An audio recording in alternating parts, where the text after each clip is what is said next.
Imagine being so stressed out on a busy work day and hearing your email notification go off again sounds like a nightmare, doesn't it? But what if you had a personal assistant that would read all your emails, categorize them, and only notify you about the urgent ones in the app of your choice? What if it also summarizes your informational email into key takeaways that you can go through within just a few minutes and save so much time? And what if it also adds in tasks from your email which you might have forgotten to add to your to-do list? If that sounds like something you need, why don't you just create it? I'm going to show you how you can build an AI agent using n8n that can automate any of your workflows. But for today, we'll be dealing with our Gmail. So follow along, go to n8n.io and create your free account by clicking on this Get Started button. Here you can fill out all your details. After you're done finishing all your questions and setup, you'll end up on this workflow page. Now here you'll see two options, that is try an AI workflow or start from scratch. So we are going to choose the start from scratch option. So this is your workspace and you can start by adding your first node by clicking on this add button, where you'll find a list of nodes that can be added. But you must be confused, what are these nodes? Well, let me give you a quick overview on what are the nodes, what are different types of nodes, and how it can be used. So nodes can be briefly divided into 5 categories. The first one are the trigger nodes. They determine when your automation should start. It can either be a schedule, a webhook, or even a chat trigger. The second node type is the action node. They perform certain tasks like receiving any data, sending data to different nodes, etc. The third type is the logic node. It determines which path should be taken by the workflow according to certain conditions. The next node type is the data transformation node. So if you have a node that responds in markdown format but you want a response in HTML format, you can go ahead and use data transformer node to change the output from markdown to HTML. And last but the most important type of node is integration node. This gives you access to 400 plus tools which can be included right in your workflow, varying from Google, Slack, Airtable,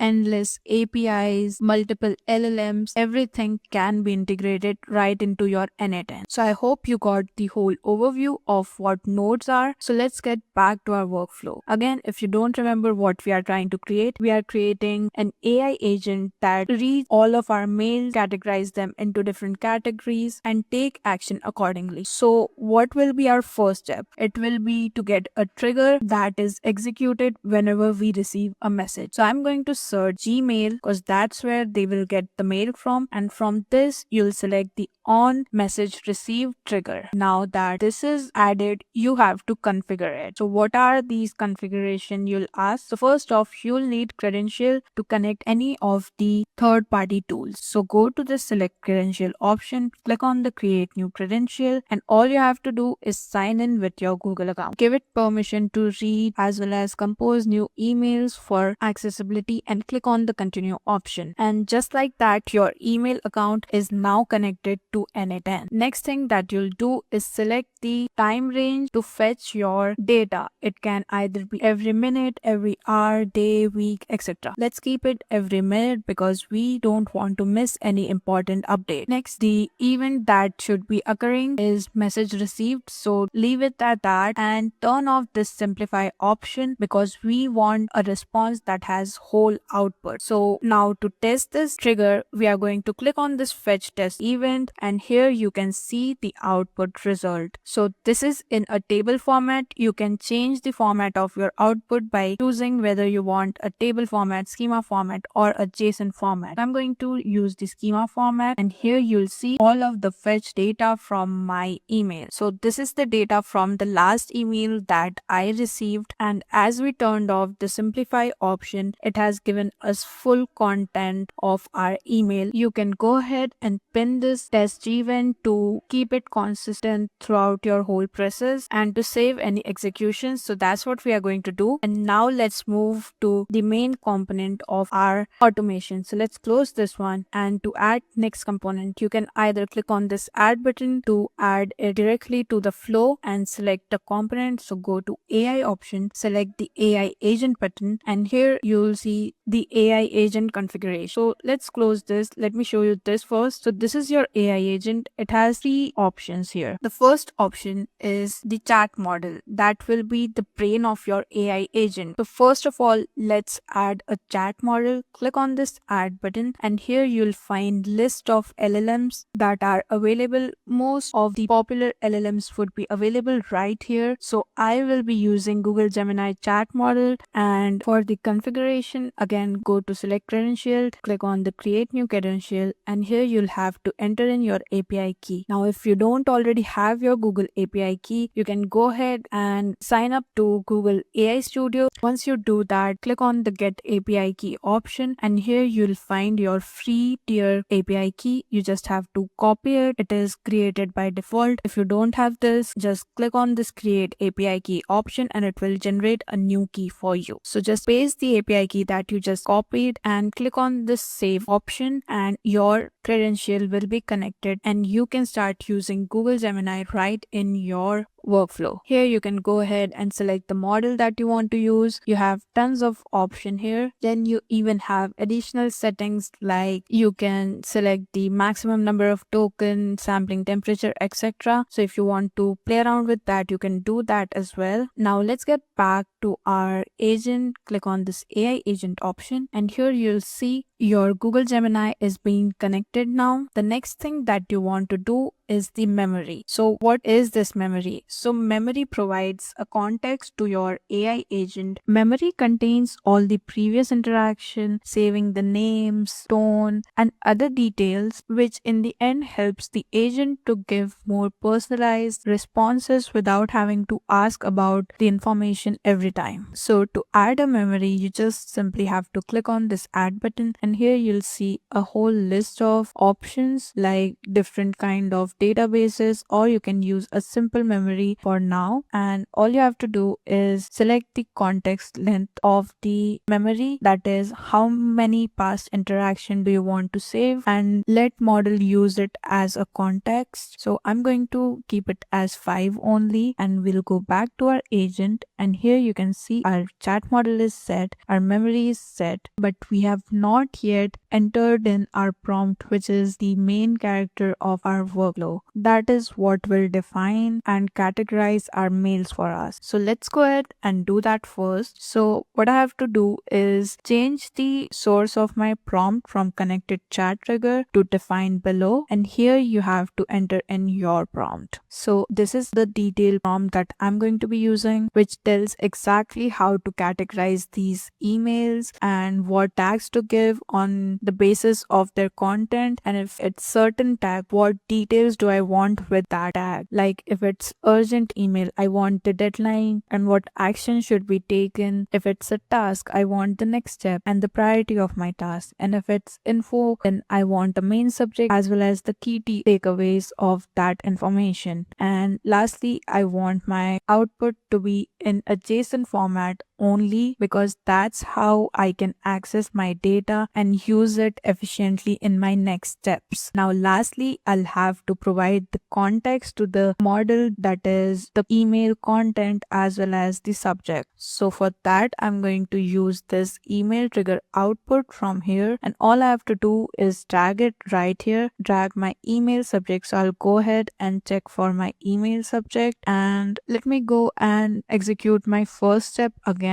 so that I'll have data over here, which will make it easier for me to understand what nodes to add. So just click on this execute step option and it will run this specific node. Now I have the context and all the data in my variables, so I can go ahead and add the subject here. So I have to go and search for the subject, which is right here. I'm simply going to drag it down to this line, and for my email content, I'm going to use the text as HTML option because our emails are not always in text format and sometimes they are even in HTML format. So it's better to use this one instead of the text only one. So I'm going to drag this here and both my fields are now in place. Now all I have to do is test it by clicking on this execute step, and there seemed to be an error in our memory. So let's go to our memory, and the error is that session ID is not found. So I'm going to use my workflow ID instead. So I'll go ahead and add this here. First, let me select the define below option, and here I can add in my workflow ID, and let's try to run it again. And this is the response that we got. These are the log from our memory, which has our Gemini response and also the output memory. So let's go to output. So this is the final output we are receiving, which is in form of JSON. You can change the view of your output by choosing from these three options. So this is the table view and this is the JSON view. So you can see this whole output is single string, but what we want is a JSON that divides our output into label, summary, etc. So what we are going to use is check this require specific output format option, and you will have to connect an output parser to your AI agent. So what's an output parser? Let's see. Here you can see an output parser option is being enabled. After you have checked that box, you have to click on this add button and select one of these. We are going to be using the structured output parser that return JSON format. Now here you have to give in the input for this JSON formatter. So in our case, we'll go to the from AI section, and here you'll find the previous output once it's executed. Now you have two options to generate a JSON file. Either you can give in an example like this here, or you can define the schema of your JSON, which is what we are going to do. So this is the JSON schema of our output. Let me show you. Here it is. So what is an input schema? Basically, it defines how your output should be. Like the blue keys that you see on your right are the labels of your output. That is, the type label should be of object type. The properties should be another JSON, which should have labels, which should be of type string and have one of these labels. Next, you have summary, which should be again of type string. Then you have details, which is of type object, and these are the keys that we want in our details object. So that's how you define your input schema. And if you don't understand this, you can simply go ahead and ask ChatGPT or any of your LLMs to create a JSON schema for your specific use case. Next, what you want to do is get the input data from your previous node. Click on this execute button, and here you can see these are the input data, and this is our output, which is now in a JSON format instead of just a string. So if we go into schema format, you can see that action is a text, response is an object with output, label as a text again, summary with a text again, and details like this. So now you can use these details directly into your next steps. So let's go back to our agent again, and here you see we have the chat model in place, the memory in place, but we don't have any tools connected. So what are these tools? So this is our workflow so far, and here you'll see a tools option. What tools does is it decides what other action can the agent take apart from just thinking and talking. It lets your agent interact with external databases, sites, APIs, and perform various operations. So if you think of your AI agent as an octopus, then your chat model is the brain, but the tools are its tentacles which perform different tasks. So if you click on this add button, you'll see multiple tools that can be accessed through your AI agent. Our workflow doesn't really requires any tool, but you can choose a tool from these and use according to your need. Let's just move on to the next step of our workflow, which is to bifurcate those emails. So far, we have the response from our chat agent being structured in different variables. Now, what we need to do is perform certain actions according to the label that was given to our mail. But how do we decide which action to perform when? So let's first add in a conditional node. So to do so, click on this add button, search for switch node, and what switch does, it routes your workflow into different paths according to the routing rules. So what is the routing rules? We will be routing our workflow through this label right here. So let's first define our routing rules. So first of all, we'll drag this label. If label is equal to urgent, then the first route will be taken. Similarly, you can add multiple rules by clicking on this add routing rules and defining your label. So these are 3 routing rules that I just created, and if we go back to our canvas, we can see these are the 3 routes where we can define what action should be performed when one of these routes are taken. So let's add in our first action. Click on this add button. So our first label is the urgent label, and if we have any urgent task we want to be notified on any app. For now I'm going to be using Slack. To do so, click on this add button, select search for Slack, and then select send a message action from this list here. And all you have to do is add in your Slack credentials, click on this connect to my account button, and once your connection is made, you can select the resource, which in our case is the message, then the operation, that is sending a message, and here you have to choose the channel in which you want to send the message, or if you want to send a message to specific user. But we'll select the channel option, and here you can see your channel list, and we have the urgent updates channel made right in our Slack. So that's where we're going to send this message. Now in this message text here, you can design a message that you want to send. So this is the beginning of my text, that is urgent action required to get the attention of the users. Now here I'll add in my sender. All I have to do is go to the Gmail trigger, look for the sender name and add it over here. Next I'm going to add the summary of the urgent email. So I'll go to the AI agent response and select the summary and drag it over here. Similarly, you can draft your whole message using multiple outputs and text, and this is my final expression as you can see here. And now I've executed the previous note, so this will be the text that will be sent to my Slack. I've even included a link to the mail that has the urgent requirement, so it is easy to access for the user. And this is my Slack where you can see the last message that was sent right from our n8n workflow, and you can check out this line here which says automated with n8n. So that's our first part being done, that is sending the direct text to our Slack. Now our second rule was the task rule. So for tasks I want to add in my Notion account, and this one is a little tricky. So let me first add in my Notion. So I'll search for the Notion, and here from this actions I'll have to get a create database page action, and once that's done,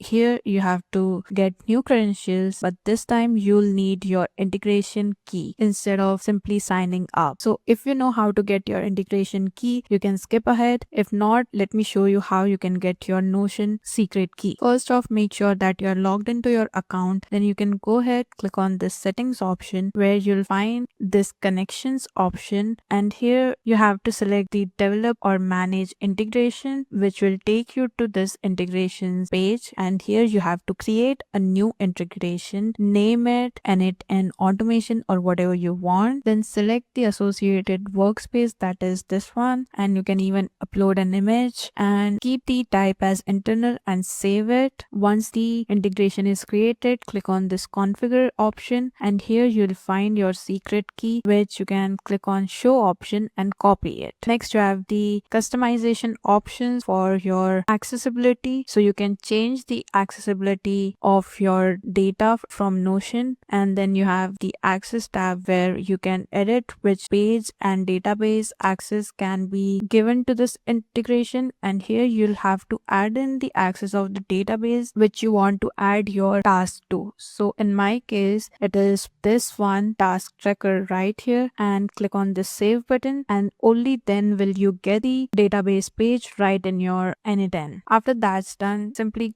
copy your key, go back to N8N and paste it and save this connection. Once that's done, all you have to do is select the database from your list, which is right here as you gave the access to, and next you can skip this title option and jump straight to your properties. Now these properties are the same as the columns in your database, so click on this add property. Here you'll find the key names, so these are all your column names, so you can select the ones that you want to add data to. And here for assignee, I can select my own ID, then I'm going to add another property which is the task name, and in the title I'll add the data from the AI agent right here, and then you can go ahead, add in another property and set its data accordingly. So these are all the properties that I added, and I've also run an execution, and this is the output. And let's go to check whether or not the entry was made in our Notion database. And here you can see this was added right from our N8N, and it has all the fields that I described, and you can see it has also given a notification in our inbox that you have been assigned to this task, so which will give you a reminder of a task as well. So now our two paths are being set. Let's move to our third path, that will be using Google Sheet to enter in all our informational data. So at this third path, search for Google Sheet and select the append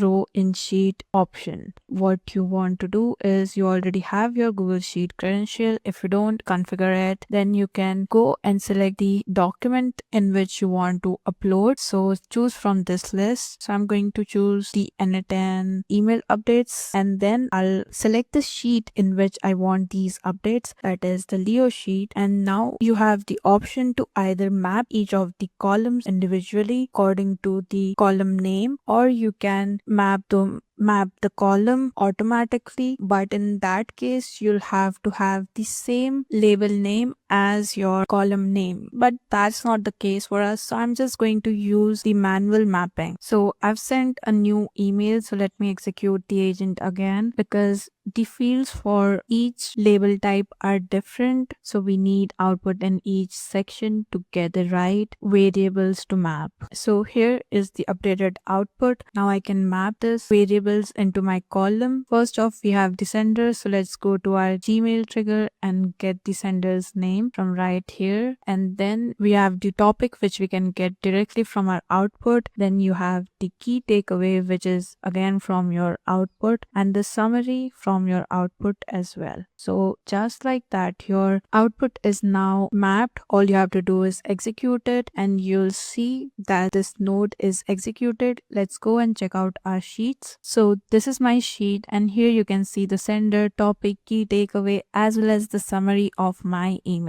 If you want, you can even add in a link section which has the email link, so you can directly access the email right from here. So that was basically our very simple, easy to use workflow to automate the process of reading your emails. Now let's go through all this once. Let me tidy this up, and here is the whole workflow. First, you get the email trigger, which goes to the AI agent that defines whether the email is urgent, task, or label it as info, and these are the three actions that will be taken immediately after your email is labeled. So that's all. This is how you can design your own workflow. Now let's save this and publish this. Here you can enter in the version name and describe the changes, and simply click on the publish button. Once the workflow is published, it will be checking your email on regular intervals, whatever the trigger time that you have provided,